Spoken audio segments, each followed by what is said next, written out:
Well, this is really, really one tough hardtop. It's factory 351, and I'll just fire it up so you can have a listen at home.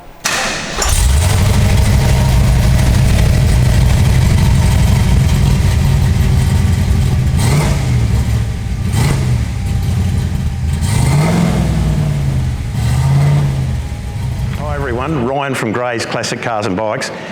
If you're in the market for a really tough XC Falcon hardtop, we've got you covered. This 77 model is a factory 351 Fairmont. It's now running a Tremac 5-speed gearbox, 9-inch rear end with 3.5 gears. And the motor's been rebuilt and it's super tough, running big cam extractors. It's had plenty of headwork done to it. On a set of period Simmons wheels.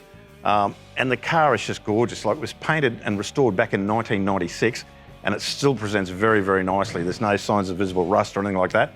The motor's as healthy as anything. The driveline's all been done. It's got power steering, all the correct dash and trim, and they're just a cracker car. Like, we've seen XAs, Bs and C hardtops go through the roof lately, but very rarely do you come across a factory 351, which this car is, and a Fairmont. So it comes up this month at Gray's. If you want some info, give us a call on 1300 Classic or shoot us an email to classic@grays, but super tough, looks the part, great colour combo, and with the gold Simmons really sets it off.